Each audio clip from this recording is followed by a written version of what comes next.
नमस्कार, आप देख रहे हैं JK24/7 न्यूज। मैं हूं आपके साथ राजेश कुमार। वक्त हमारे खास कार्यक्रम डिफेंस स्पेशल का, जहां पर बात आज भारत के पड़ोसी देश मालदीव की हम करने वाले हैं। दरअसल चीन का एक स्पाई शिप, जासूसी जहाज जो बीजिंग से निकलता है और अब खबर आ रही है कि वो मालदीव जाने की तैयारी कर चुका है। दरअसल इससे पहले वो श्रीलंका जाना चाहता था, लेकिन श्रीलंका के इनकार के बाद और मुइजू की चीन की यात्रा के बाद अब चीन का नया ठिकाना मालदीव बन चुका है।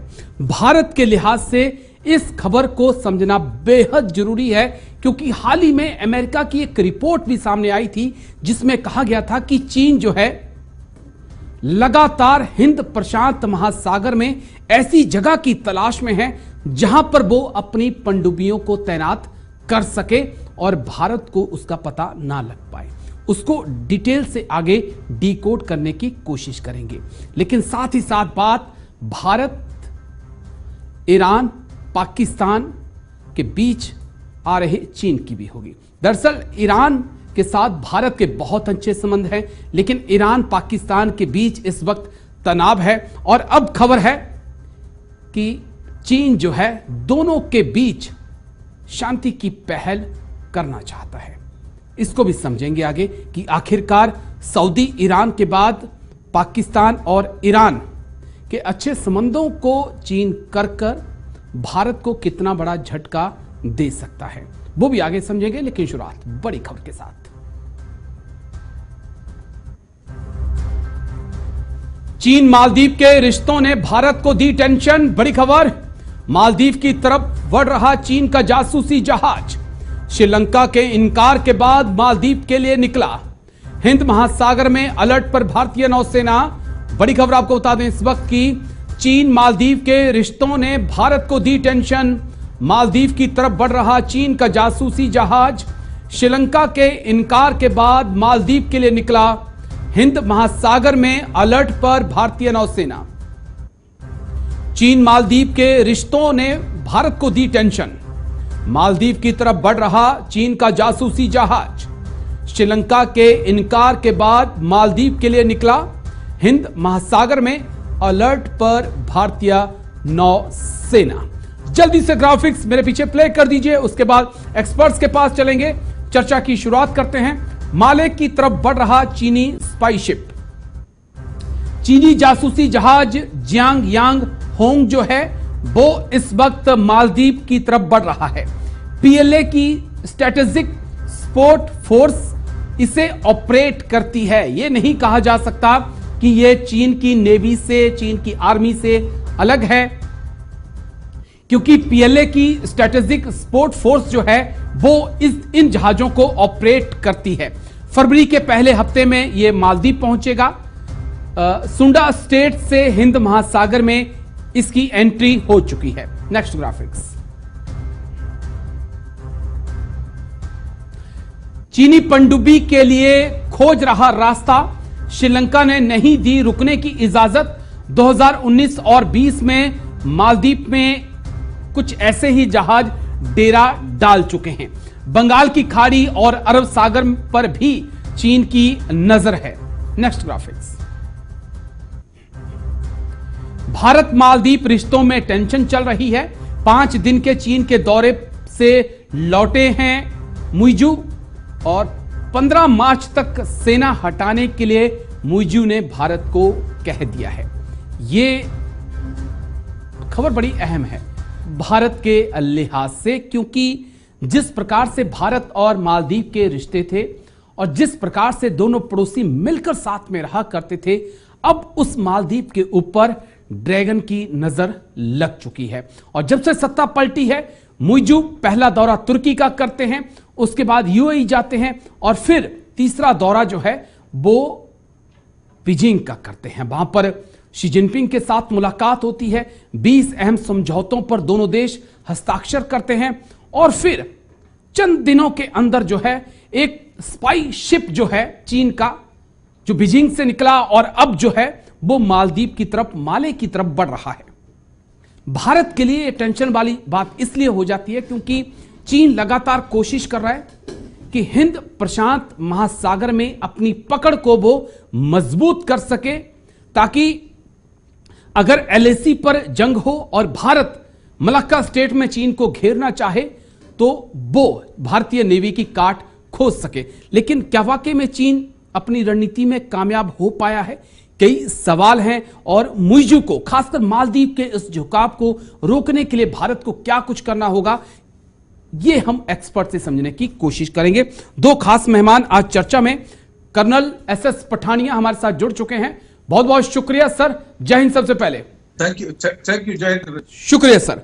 करोड़ी सिंह हैं, विदेश मामलों के जानकार हैं। बहुत बहुत शुक्रिया करोड़ी सिंह जी, बहुत बहुत शुक्रिया आपका। जय हिंद आपको भी। कर्नल एसएस पठानिया, चर्चा की शुरुआत आपके साथ करना चाहूंगा। यह खबर बहुत अहम हो जाती है सर। हाल ही में मुइज़ू 5 दिन के चीन के दौरे पर गए थे। जैसे वो वापस लौटे, आते उन्होंने सीधे तौर पे पहले यही कहा कि 15 मार्च तक भारत को अपने सैनिकों को बुला लेना चाहिए। और अब यह खबर आ रही है कि चीन का स्पाईशिप जिसने जाना था श्रीलंका के इनकार के बाद मालदीव में डेरा डालने वाला है। हम किस लिहाज से हिंद प्रशांत महासागर में बढ़ती चीन की मौजूदगी को देख सकते हैं सर? देखिए राजेश जी, एक बहुत ही कंसर्न है, सब्जेक्ट है, जिसके लिए बिकॉज चाइना का जो इविल डिजाइन था, उन्होंने एक आइडिया कंसीव किया था स्ट्रिंग ऑफ पर्ल्स जी। और स्ट्रिंग ऑफ पर्ल्स का था कि इंडियन ओशन के अंदर वो किस तरह से अपनी पावर प्रोजेक्शन कर सकते हैं नेवी के थ्रू। बिकॉज चाइना की अगर हम नेवल फोर्स देखें, वो काफी स्ट्रांग है, दुनिया में नंबर 1 पे है। उसके अंदर ये जरूरी था कि भारत को चारों तरफ से घेरने के लिए और एक अपनी स्ट्रेटेजिक एडवांटेज बनाने के लिए और भारत को मजबूर करने के लिए कि वो अपना पैसा जो है डिफेंस में लगाए और इकोनॉमिकली कमजोर हों, तो वो उनका जो इविल डिजाइन था वो काफी हद तक उसमें वो सफल ही हो चुके हैं। इसके साथ उनका जो BRI है, बेल्ट रोड इनिशिएटिव, वो भी जुड़ा हुआ है। अभी अगर हम देखते हैं कि चाइना की प्रेजेंस, आप मालदीव से शुरू हो जाएंगे जी, क्योंकि मुइज़ू वहां पे गए थे, बड़े इकोनॉमिकल और स्ट्रेटेजिकल रिलेशन बना के आए हैं और उसके बाद उनके टोन बदले हुए हैं। जिस तरीके से उन्होंने ये बोला था कि 15 मार्च तक हमारे तकरीबन 80 सैनिक वहां पे हैं जी। कोई ज्यादा बड़ी स्ट्रेंथ नहीं है, लेकिन तो ये छोटी सी कंट्री मालदीव जिसकी 5 लाख की पॉपुलेशन है, वो इंडिया को ऐसे थ्रेट दे रहे हैं, तो अजीब सा लगता है। दूसरी बात है कि अगर हम श्रीलंका से शुरू होते हैं, वहां पे उन्होंने हम्बनटोटा जो नेवल बेस है वहां पे उसकी तैयारियां कर ली हैं। उसके बाद आप बांग्लादेश चले जाइए कॉक्स बाजार में, उसके बाद आप गदावर एयरपोर्ट चले जाइए, उसके बाद आप चले जाइए यहाँ पे मालदीव में आ जाइए, उसके बाद म्यांमार में भी अपनी इन्होंने प्रेजेंस दिखा दी। तो तकरीबन उन्होंने इंडिया को चारों तरफ से सराउंड कर लिया है। और जब वो अपनी बेसेस बनाएंगे तो वो बेसेस उनकी मिलिट्री बेसेस भी होंगे, इकोनॉमिकल बेसेस भी होंगे और स्ट्रेटेजिकल बेसेस भी होंगे। उस प्रयास में इंडियन ओशन के अंदर एक छोटा सा ओशन है कंपैरेटिवली, और इसके अंदर उनका जो प्रवाह है और उनकी जो सबसे बड़ी जो ताकत है, जब हम बात करते हैं ये रिसर्च वेसल या स्पाई शिप जो यहाँ पे भेजे हैं उन्होंने, और जिसका तहे दिल से मालदीव वाले उसका स्वागत कर रहे हैं, तो ये जो वेसल्स हैं, ये ओशिनग्राफी है या जो सी की सारी जो स्ट्रेटेजी है, उसकी डेप्थ है, करंट है, पानी का लेवल कितना है, ये सब जो है पूरी तरह से समझ लेते हैं। और उसके बाद सबमरीन को देखिए, जो हमारे पास जो सबमरीन हैं वो तकरीबन 2 दिन तक उनको नीचे पानी के नीचे रह सकती हैं, 2 दिन के बाद उनको आना पड़ता है ऊपर। ओके। चाइना की जो न्यूक्लियर सबमरीन है वो 3 महीने तक पानी के अंदर रह सकती है और उसका किसी को पता भी नहीं चलेगा। अभी उस साल में, और दूसरा अगर हम कंपेयर करें कि हमारी जो सबमरीन और उनकी जो सबमरीन की ताकत है, उसमें भी जमीन आसमान का फर्क है। उनके पास तकरीबन 70 न्यूक्लियर सबमरीन को छोड़ के 12 के करीब वो हैं, बाकी उनके पास दूसरी API बेसेस हैं जी, और हमारे पास कुल 18 सबमरीन है। तो बहुत ज्यादा विसंगतियां हैं और इनकी जो डोमिनेशन है वो बहुत ज्यादा बढ़ सकता है। और ये कल को इंडियन ओशन के अंदर आके हमें पूरी तरह से मजबूर कर सकते हैं अपना। और देखिए, जो पावर का जो प्रोजेक्शन होता है उसके लिए नेवल पावर बहुत जरूरी है। अगर आप पुराने इतिहास में देखेंगे, जब पोर्तुगीज आए थे, तो ये काफी कंसर्न का विषय है। अभी भारत इसको कैसे काउंटर करता है, वो कर भी रहा है अपने तरीके से। ठीक है। बिकॉज अपनी इनके डिप्लोमेटिक रिलेशन के साथ बना के भी, श्रीलंका के साथ भी, तो ये भारत का प्रयास जारी है।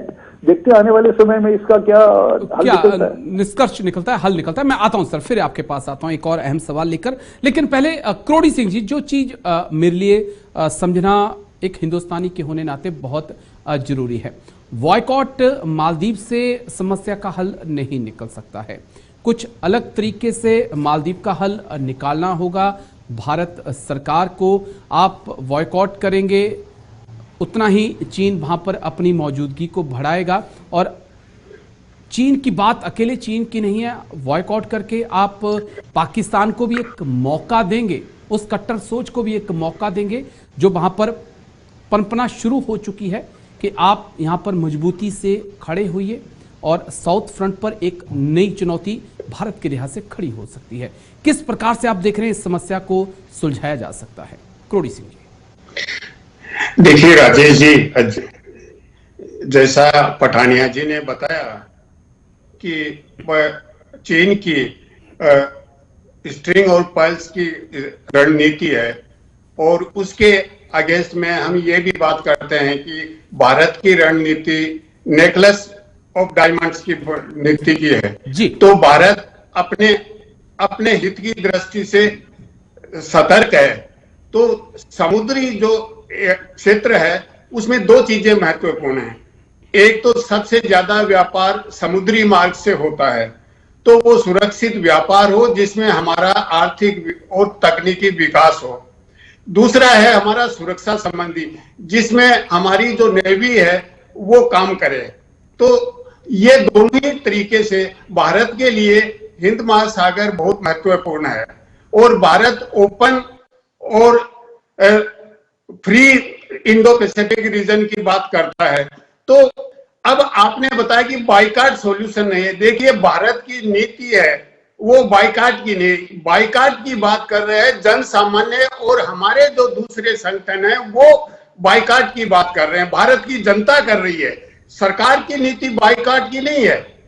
सरकार कहीं भी मालदीव से रिश्ते नहीं तोड़ना चाहती, लेकिन मालदीव अडामेंट है, क्योंकि छोटे देश और बड़े देश के बीच जब संबंध होते हैं वो बहुत जटिल होते हैं, और भारत के ज्यादातर पड़ोसी हैं वो बहुत छोटे देश हैं। तो वहां की जो प्रजातांत्रिक राजनीति है, भारत किसी न किसी रूप में वहां मुद्दा होता है। तो पिछले अक्टूबर में जब मालदीव में इलेक्शन हुआ जी, तो मोइजू ने भारत के ये कहा कि हम भारत को यहां से बाहर निकाल देंगे, और दूसरी पार्टी थी वो भारत के साथ थी। ठीक है। तो उन्होंने चुनाव में ये मुद्दा उठाया। तो सामान्यतः ये होता है कि भारत के पड़ोसी देशों में जब भी सत्ता परिवर्तन होता है तो वहां का राष्ट्रपति और प्रधानमंत्री जब भी निर्वाचित होता है तो सबसे पहले भारत की विजिट करता है। लेकिन मोइजू ने भारत की विजिट नहीं करके टर्की की विजिट किया जी। तो इससे एक चीज स्पष्ट हो गई कि कोई न कोई एक्शन मालदीव लेगा, भारत से दूर रखेगा। फिर भारत के प्रधानमंत्री के साथ दुबई में जो क्लाइमेट पे कॉन्फ्रेंस हुआ उसमें बातचीत हुई, लेकिन कोई हल नहीं निकला। तो अंत में ये कहा गया कि भारत के जो सैनिक हैं इनको मालदीव से निकाला जाए। तो भारत के जो सैनिक हैं वो किसी सैनिक गतिविधि के लिए नहीं है, वो मानवीय सहायता और आपदा राहत के लिए हैं। तो ये निकालना मालदीव के स्वयं के हित में नहीं है। तो भारत अभी भी चाहता है कि कूटनीतिक तरीके से समाधान किया जाए। तो जो एक बात मीडिया में आ रही है मालदीव वर्सेस लक्षद्वीप, ये भारत के जनसामान्य का दृष्टिकोण है, भारत का सरकार की इस तरह की नीति नहीं है। भारत अगर लक्षद्वीप को विकसित करता है अपने पर्यटन के लिए या दुनिया के पर्यटकों को अट्रैक्ट करता है तो ये मालदीव के अगेंस्ट में नहीं है। बिल्कुल, पर्यटक भारत भी, लक्षद्वीप भी आ सकते हैं, मालदीव भी जा सकते हैं, ये उनकी च्वाइस है। तो हम लक्षद्वीप वर्सेस मालदीव या बाइकाट मालदीव की बात है वो भारत का जनसामान्य कर रखा है, क्योंकि जनसामान्य बहुत संवेदनशील है भारत की सुरक्षा के प्रति और भारत की जो दरअसल करोड़ी सिंह जी क्या होता है कि आजकल एक नया फ्रंट खुला हुआ है, उस वॉर फ्रंट का नाम है सोशल मीडिया। यहाँ पर सब सिपाही हैं और सब तरह तरह की बयानबाजी शुरू कर देते हैं। लेकिन मेरा कहना यह है कि जो शब्द यहाँ पर लिखे जाते हैं, जो ट्रेंड किया जाता है, वो 2-3 दिन के अंदर खत्म हो जाता है, लेकिन उसके अंदर जो बातें लिखी गई होती हैं उसका एक लंबा और व्यापक असर होता है। मैं एक छोटे से ब्रेक के लिए रुकूंगा, ब्रेक के बाद लौटेंगे तो बात ड्रैगन की ही होगी, लेकिन जगह बदल जाएगी। जगह पहुंच जाएंगे हम ईरान और पाकिस्तान के बॉर्डर पर। छोटा सा ब्रेक, चलो।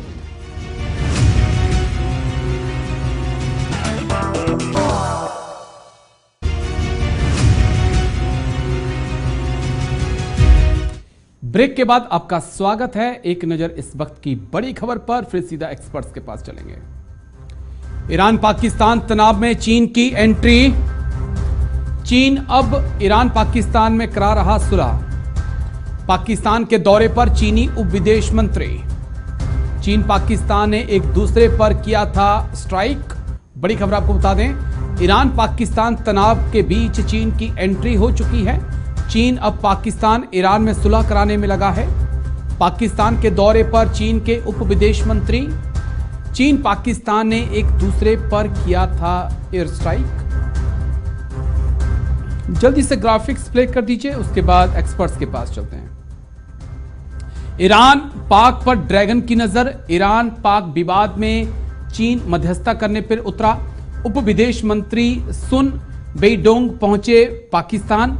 ईरान पाकिस्तान हमारे अच्छे दोस्त हैं, चीन ने कहा। ईरान सऊदी अरब में चीन ने कराई थी मध्यस्थता। Next graphics. पाक आर्मी चीफ से मिले चीनी उप विदेश मंत्री। 29 जनवरी को पाक जाएंगे ईरानी विदेश मंत्री। भारत ईरान संबंधों पर भी चीन की नजर है। हाल ही में विदेश मंत्री एस जयशंकर ईरान के दौरे से लौटे हैं। मिडिल ईस्ट में बढ़ रहा है चीन का कद, और यह समझना होगा भारत के लिए ये टेंशन का सबब हो सकता है, क्योंकि जिस प्रकार से Bharat middle east Europe economic corridor की बात हो रही थी, उस बीच चीन का लगातार इंटरेस्ट मिडिल ईस्ट में बढ़ने लगा है। समझेंगे उसको भी, लेकिन पहले कर्नल एसएस पठानिया के पास हम चलेंगे। सर, उस वक्त जिस वक्त दो मुल्क, दो पड़ोसी, एक सिया एक सुन्नी, दोनों आमने सामने, दोनों के बीच एयर स्ट्राइक और फिर चीन की एंट्री, और ये कह देना कि दोनों हमारे बहुत अच्छे दोस्त हैं और दोनों तनाव को कम करें। किस प्रकार से मिडिल ईस्ट में हम चीन की बढ़ती भूमिका को देख सकते हैं? क्या वाकई में चीन ने जिस प्रकार से ईरान सऊदी के बीच संबंधों को ठीक कराया, वैसा ही कुछ पॉसिबल है पाकिस्तान और ईरान के बीच? सर देखिए राजेश जी, ये जो स्ट्राइक इन्होंने एक दूसरे पे की है, उसके पीछे वजह क्या है? आपने बड़ा अच्छा कहा कि जो ईरान है वो एक शिया कंट्री है, और पाकिस्तान के अंदर जो शिया है वो 15 से 19% है जी। और दूसरा, पाकिस्तान एक न्यूक्लियर नेशन है। अगर हम बात करें इनकी जो मिलिट्री पैरिटी की बात है, ग्राउंड फोर्सेस जो है तकरीबन दोनों देशों के पास बराबर हैं। जहां तक एरिया का सवाल है, इनकी जो एरिया है पाकिस्तान का 8 लाख स्क्वायर किलोमीटर है, उनके पास इससे डबल है। उसके बाद बात निकलती है कि ये कंफ्यूजन कहाँ हो रहा है? ये कंफ्यूजन हो रहा है जो बलोचिस्तान एरिया और जो सिस्तान या जो भी उस एरिया का नाम है जो ईरान में पड़ता है, सिस्तान बलूचिस्तान, हाँ सिस्तान बलूचिस्तान के अंदर जो एरिया है उसके अंदर बॉर्डर बड़ा पोरस है और उसके अंदर बलूची डोमिनेटेड है ये दोनों एरियाज। अभी जैसे अदल ने जिसने अटैक किया था ईरान में, जिसमें तकरीबन 100 लोग मारे गए थे, 200 के करीब जख्मी हुए थे, और ISIS जिसने उसकी जिम्मेवारी ली थी, तो जैसे अदल एक ये पाकिस्तान का प्रॉक्सी ऑर्गेनाइजेशन है जो उस एरिया में इनके खिलाफ बातें करता रहा था। और यहाँ तक ये भी सुनने में आया कि कुलभूषण जाधव को जब ईरान के चबार पोर्ट से उठा के वो पाकिस्तान ले गए थे, उसके अंदर भी जैसे अदल का हाथ था। अभी जब इतनी बड़ी ट्रेजेडी के बाद जो ईरान ने अपनी जनता को ये बताना था कि हम डरे हुए नेशन नहीं है, तो उन्होंने सीरिया में भी स्ट्राइक किया, इराक में भी स्ट्राइक किया और उसके बाद पाकिस्तान में भी स्ट्राइक किया, और पाकिस्तान ने रिटेलिएट किया। ठीक है, अभी पाकिस्तान ने रिटेलिएट इसलिए किया क्योंकि अमेरिका और ईरान के बीच में जो रिश्ते हैं उसकी आपको पता है क्या रिलेशन चल रहे हैं, और दूसरा, पाकिस्तान जो है वो न्यूक्लियर नेशन का जो अपना दबदबा वो बनाए रखना चाहता है। कल को अगर लड़ाई होती है मान लीजिए, और पाकिस्तान इस समय बिल्कुल दिवालिया हो चुका है, उनके पास पैसे तो नहीं है, और बगैर पैसे के अगर आप सोचते हैं कि आप लड़ाई को सस्टेन कर सकते हैं, बढ़ा सकते हैं, वो मुश्किल है। और वैसे भी इन दोनों देशों के अंदर इसके बाद कुछ होना नहीं था। ओके, अभी चाइना जो है वो अपनी एंट्री कर रहा है। दोनों देशों ने देखिए अपना अपना वो विन विन सिचुएशन दोनों ने क्रिएट कर ली है। पाकिस्तान में भी इलेक्शन भी आ रहे हैं, ठीक है, वहां पे उनका जो इकोनॉमिकल स्टेटस है डाउन होता जा रहा है। अभी चाइना का इंटरेस्ट है वहां चबार एयरपोर्ट के अंदर, उनका इंटरेस्ट है BRI के अंदर, उनका इंटरेस्ट है कि जो European India middle east corridor बन रहा है उसको भी उन्होंने रोकना चाहते हैं। तो ये सारी चीजें मिला के चाइना को ये मजबूर कर रही हैं कि वो अपना इंटरनेशनल दबदबा भी बनाए रखे। ठीक तो है, उस इशू को लेके वो चल रहे हैं और क्रेडिट लेना चाहते हैं कि हमारी मध्यस्थता से हमने जो एस्केलेशन हो रही थी और कल को could have led to disaster kind of circumstances, we have done it and attend a diplomatic victory. ठीक है। मैं तो आपसे चीज समझना चाहता हूं। एक बीच में आपने एक बड़ी अहम बात कही थी, क्या ये नूरा कुश्ती इस वक्त ईरान और पाकिस्तान के बीच चल रही थी? जो कुछ हुआ घटनाक्रम वो तो यही दिखा रहा है कि दोनों को पता था कि अटैक होना है और किसी को मारना नहीं है। क्या इस लिहाज से चीजों को देखें?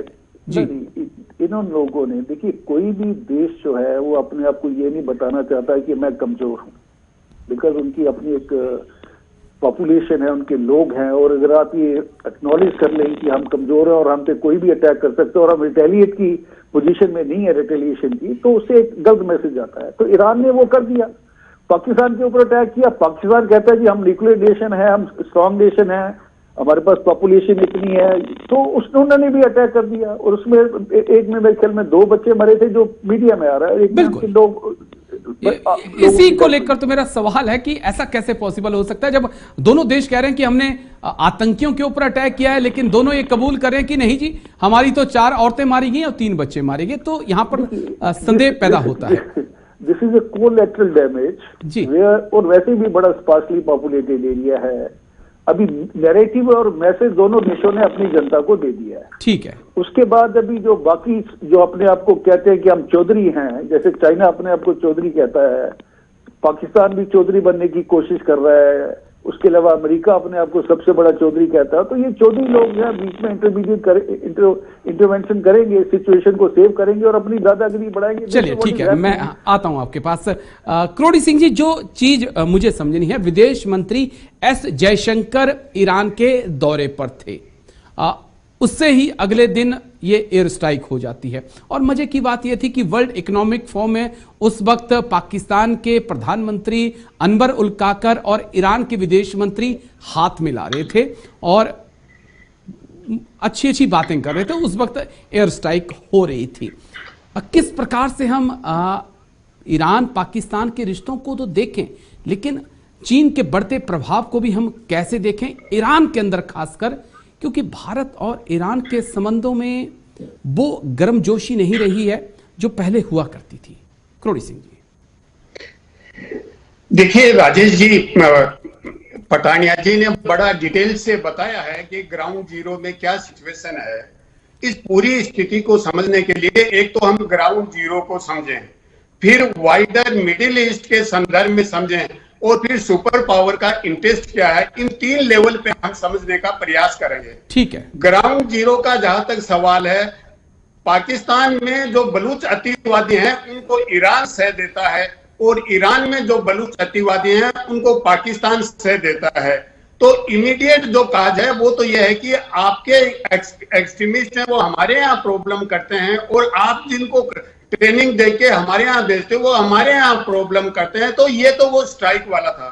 दूसरा, वाइडर कॉन्टेक्स्ट में देखें कि वो भारत के विदेश मंत्री ईरान की यात्रा पे थे और उसमें चबाहर को लेके और international north south transport corridor है जो चबाहर से लेके सेंट्रल एशिया को कनेक्ट करता है, उसमें रशिया भी पार्टी है जी। तो उस पर भी बातचीत हुई। चाइना की स्ट्रेटेजी यह है, 2 लेवल पे है चाइना एक तो भारत को कर्टेल करना चाहता है, भारत के इन्फ्लुएंस को। एक तो इमीडिएट कारण यह है चाइना का। दूसरा, चाइना चाहता है कि ग्लोबल साउथ में पश्चिमी देश हैं, नेटो और अमेरिका, उनके प्रभाव को कम किया जाए। और इन्हीं दो रणनीतियों के तहत चीन ने पहले ईरान और सऊदी अरब, जो बहुत बड़े दुश्मन रहे हैं लंबे समय तक, उनमें समझौता करवाया। और इसी संदर्भ में चाइना यह समझता है कि पाकिस्तान और ईरान लड़ेंगे तो पश्चिमी देशों को और भारत को दोनों को लिवरेज मिल सकता है, इसलिए चीन समझौता करवाना चाहता है। एक अन्य आयाम यह है कि इजराइल पे आजकल बहुत दबाव है कि 2 स्टेट सॉल्यूशन को लेके अमेरिका से लेके चीन तक सब देश 2 स्टेट सॉल्यूशन की बात कर रहे हैं जी। इजराइल हमास को बिल्कुल खत्म करना चाहता है। इजराइल में आंतरिक दृष्टि से नेतन्याहू पे बहुत दबाव है कि हमारे बंधक हैं उनको रिहा करो। तो इजराइल और हमास दोनों समझौता नहीं चाहते हैं, दोनों 2 स्टेट सॉल्यूशन को एक्सेप्ट नहीं करते हैं। तो इजराइल अपने आप को जस्टिफाई करने के लिए, अपने एक्शन को जस्टिफाई करने के लिए इस पूरे कॉन्फ्लिक्ट को, हमास इजराइल कॉन्फ्लिक्ट को पूरे मिडिल ईस्ट में कहीं इसमें इजराइल का इन्वॉल्वमेंट हो सकता है इनडायरेक्टली, लेकिन चीन का इंटरेस्ट अलग है, इजराइल का अलग है, अमेरिका का अलग है। तो इस संदर्भ में भारत को बड़ा सतर्क रह के चलना चाहिए कि किस तरह से चीन रोल प्ले करना चाहता है। निश्चित रूप से चीन ये प्रयास करेगा कि ईरान और पाकिस्तान में समझौता हो, क्योंकि ईरान के साथ चीन के रिश्ते भी अच्छे हैं, पाकिस्तान से भी चीन के रिश्ते अच्छे हैं, लेकिन ईरान क्या भारत से भी रिश्ता अच्छा रखना चाहता है, चीन से भी रखना चाहता है, क्योंकि ईरान के लिए सबसे बड़ी चुनौती पश्चिमी जगत है, अमेरिका है। इसलिए ईरान की कूटनीति की यह मजबूरी है कि भारत चीन और दोनों को साथ लेके चले। तो इस स्थिति में चीन अपनी रणनीतिक चाल चल रहा है, भारत अपनी चल रहा है, पश्चिमी देश अपनी चल रहे हैं, इजराइल अपना चल रहा है। तो ऐसी स्थिति में मिडिल ईस्ट में कैसे शांति स्थापित की जाए, इस वाइडर कॉन्टेक्स्ट में देखना चाहिए। जब तक मिडिल ईस्ट उभरता रहेगा, कहीं न कहीं प्रॉब्लम बढ़ती जाएंगी, होती रहेंगी, किसी न किसी क्षेत्र में मिडिल ईस्ट के किसी भी फ्रंट पे प्रॉब्लम बढ़ेगी। ठीक है, ठीक है। कर्नल पठानिया सर, मैं जो अहम पॉइंट यहाँ पे है कि मिडिल ईस्ट को सुलगा कौन रहा है, ये भी तो शायद मिडिल ईस्ट को सोचना होगा कि कौन सी वो ताकतें हैं जो चाहती हैं कि मिडिल ईस्ट हमेशा किसी ना किसी फ्रंट पर उबलता रहे। कौन सी वो ताकतें हैं सर जो अपना फायदा देख रही हैं, जहां पर 2 देश लड़ते रहें और तीसरा बैठकर अपने हथियार बेचता रहे? पठानिया साहब। देखिए राजेश जी, आपने बिल्कुल सही बोला है कि ये जब आप बात करते हैं अपनी कोई भी कंट्री जो पावरफुल है इस समय, मान लीजिए अमेरिका है, रशिया है, चाइना है, यूरोपियन कंट्रीज है जिसमें ब्रिटेन आता है, जर्मनी आता है, और मिडिल ईस्ट की जो सबसे बड़ी जो ब्यूटी है कि वो उनके पास ऑयल है। अभी इराक में जब अमेरिका ने न्यूक्लियर वेपन के नाम पे या केमिकल वेपन को ढूंढने के पे अटैक किया, तो उसके पीछे मेन इंटरेस्ट इकोनॉमिकल इंटरेस्ट था और ऑयल इश्यू से। अभी दूसरी जो बड़ी चीज है कि ये जो लॉबी है, वेपन की लॉबी, हथियारों वाली लॉबी, ये बहुत स्ट्रांग है। और यूएसए में तो ये कहा जाता है कि इस लॉबी का जो बहुत ज्यादा दबदबा है उस सरकार के ऊपर। अभी मैं अगर इतने देखिए आर्मामेंट या वेपन या हवाई जहाज या नेवल शिप या मिसाइल, टैंक्स, ये सब मैं बना रहा हूं, तो मेरे को चाहिए कि एक जगह जहां पे ये को लोग खरीदें। और खरीदने के लिए वो इनसिक्योरिटी की जो फीलिंग है वो आना बहुत जरूरी है कि आज उसके ऊपर अटैक हुआ, कल मेरे ऊपर हो सकता है। अभी आप देखेंगे यूक्रेन का देखिए, आप हमास वाला देखिए, ये चीजें एक लेसन लेके आ रही हैं सामने कि किसी भी समय कोई भी कंट्री अगर आपको कमजोर समझती है तो वो आपके ऊपर अटैक कर सकती है। तो आपकी अपनी सामरिक शक्ति को बढ़ाना है, अपने डिफेंस को सुदृढ़ करना है, और उसके लिए सबसे बड़ी जरूरी चीज है आपके पास आर्मी होनी चाहिए, आपके पास वेपन्स होने चाहिए, हवाई जहाज होने चाहिए, मिसाइल्स होने चाहिए, air defence capability and so on. जी, तो इसमें ये जंग शुरू से चल रही है, ये अभी और चलती रहेगी। और जहां जहां पे यूएसए खासकर जहां जहां भी वो एक्सप्लॉइट कर पाएगा वो करेगा, और वो कर रहा है। तो अभी वो अपनी इकोनॉमिकल, जियो स्ट्रेटेजिकल, जियो पॉलिटिकल इंटरेस्ट को पूरा कर रहा है। तो इसी तरीके से ये भी बनता है कि जो बाकी कंट्रीज हैं वो भी देखें कि हमारे हित में क्या है जी। अगर हम चाइना की बात करते हैं, जिस तरीके से हम बात कर रहे थे कि चाइना ये चाहता है कि भारत एक सुपर पावर के रूप में उभर के ना सामने आए, और भारत की कमजोरी है कि हम इकोनॉमिकली उतने सुदृढ़ नहीं है जी। चाइना अगर 218 बिलियन अपने उसके ऊपर खर्च कर रहा है डिफेंस बजट के ऊपर, और हम 70 बिलियन कर रहे हैं, पाकिस्तान 10 बिलियन कर रहा है, तो ये जो पैसा है ये आपकी सामरिक शक्ति और प्रोजेक्शन को बढ़ाएगा। बिल्कुल। आपको नेवल शिप भी चाहिए, आपको सबमरीन भी चाहिए, आपको मिसाइल भी चाहिए, तो ये sir attack there is a big list of that. ठीक है। अभी ये लोगों को देखना पड़ेगा कि अगर शांति आती है जिसमें जो विकास के ऊपर, ह्यूमैनिटी के ऊपर काम करना चलेगा, लेकिन वो सिचुएशन कब आती है जब ये लोग एक्सप्लॉइट होना बंद कर देंगे। Hope that vice sense prevails. ठीक है, बड़ी बड़ी इंटरेस्टिंग बात है। क्रोडी सिंह जी, मैं आपके पास आ रहा हूं। बहुत इंटरेस्टिंग पॉइंट सर ने अंत में कवर किया है। क्या कभी सेकेंड वर्ल्ड वॉर के बाद, मुझे लगता है कि रूस यूक्रेन एक ऐसी जंग है जो यूरोप की धरती पे हो रही है, नहीं तो बाकायदा सेकेंड वर्ल्ड वॉर के बाद कोई बड़ी जंग यूरोप में हुई नहीं, लेकिन हमने सेकेंड वर्ल्ड वॉर के बाद एशिया को, मिडिल ईस्ट को और अफ्रीकन कंट्रीज को आपस में लड़ते हुए देखा है। क्या इतने सेकेंड 1940-45 के बाद अभी तक भी ये देश समझ नहीं पाए हैं कि कौन है जो इन्हें आपस में लड़वा रहा है? जब यूरोप की समस्याएं बैठकर सुलझ सकती हैं तो एशिया, मिडिल ईस्ट और अफ्रीका की क्यों नहीं सुलझ सकती? सर क्रोडी सिंह जी। देखिए राजेश जी, आपने बिल्कुल सही सवाल किया है। ये क्यों है, इसके दो कारण पठानिया जी ने बताए हैं, कर्नल साहब ने। एक तो एक संसाधनों की लड़ाई है जी, और पैलेस्टाइन के लिए भी अनटार्ड ने 2019-20 में रिपोर्ट दी थी कि पैलेस्टाइन में ऑयल और नेचुरल गैस है, उसमें इजराइल का बहुत ज्यादा इंटरेस्ट है, इसलिए वो पैलेस्टाइन को ऑक्युपाइड रखेगा। तो एक तो संसाधनों की बात है, दूसरा जो हथियारों का लॉबी है और मिलिटराइजेशन पूरी दुनिया का हो रहा है। आज पूरी दुनिया में मिलिट्री पे स्पेंडिंग है वो 2.2 ट्रिलियन है जी, और इसका 39% अकेला अमेरिका कर रहा है। तो अमेरिका में बहुत बड़ी लॉबी है हथियारों की, और हथियारों को सबसे ज्यादा खरीदने वाले देशों में सऊदी अरब और भारत बहुत बड़े देश हैं जी। तो अमेरिका ने हथियार बेचने का काम, अमेरिकन जो इंडस्ट्री है, और इसको हम कहते हैं मिलिट्री इंडस्ट्रियल कॉम्प्लेक्स अमेरिका के संदर्भ में, तो वो बहुत सक्रिय है। तो वो चाहते हैं कि दूसरे देशों में कॉन्फ्लिक्ट बना रहे और हमारा युद्ध में इन्वॉल्वमेंट इनडायरेक्टली हो, हम खुद डायरेक्ट इन्वॉल्व न हो, और हमारा संसाधनों पे प्रभाव रहे, संसाधनों पे नियंत्रण रहे दुनिया के, और दुनिया में कॉन्फ्लिक्ट चलता रहे। एक ये स्वाभाविक सी प्रक्रिया है, और इसीलिए जितने कॉन्फ्लिक्ट हैं वो गरीब और जो विकासशील देश हैं उनमें सबसे ज्यादा कॉन्फ्लिक्ट रहते हैं और दूसरे देशों में नहीं होते हैं, क्योंकि ये एक तरह की कूटनीति या यूं कहें कि रणनीति है कि दूसरे देशों को लड़ाते रहो जिससे हमारा व्यापार चलता रहे, क्योंकि दूसरों से लड़ाने से ही उनकी अर्थव्यवस्था मजबूत होगी। बिल्कुल। अदरवाइज विकसित देशों की ग्रोथ रेट है वो बहुत कम है, और भारत जैसे देश की ग्रोथ रेट बहुत ज्यादा है।